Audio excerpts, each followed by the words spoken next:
Day 3 of jury selection for the high-profile, highly publicized murder trial of George Zimmerman in Central Florida. Attorneys on both sides looking to seat a jury that they hope gives them the best chance to win their case. Zimmerman, a 29-year-old former neighborhood watch volunteer in the town of Sanford, Florida, on trial for fatally shooting 17-year-old Trayvon Martin, an unarmed black 17-year-old.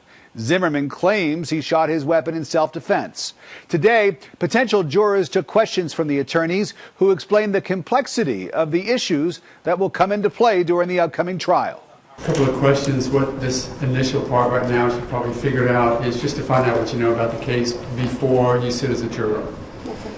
Most cases, we don't have to ask anybody that because most cases don't get the type of publicity that this one has. So there was some other case, the courtroom next door, I think they're picking a jury, or we just sit down and get started. But we need to make sure that, not that you knew nothing about it, because it's almost impossible, but that we can identify what it is.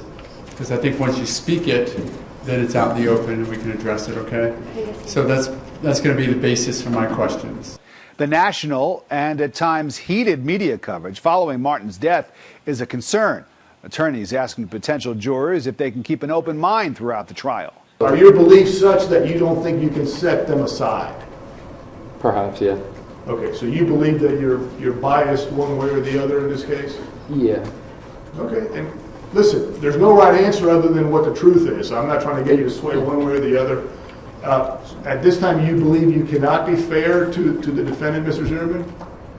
Because it's a one-sided story. He's the only one who's here. There was only two people that were there when it happened, and he's the only one there. There's no dead man, no telling tale. You know what I mean? So anything could have happened, but it's just a one-way story in my mind.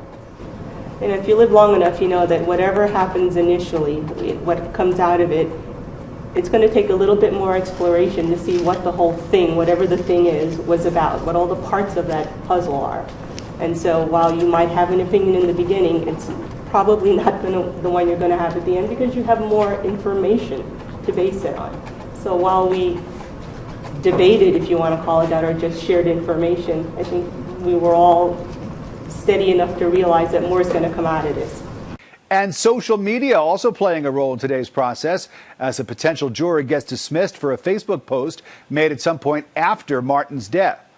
And I don't need an explanation for what's posted. I just want to know if that is, in fact, your posting. Yes.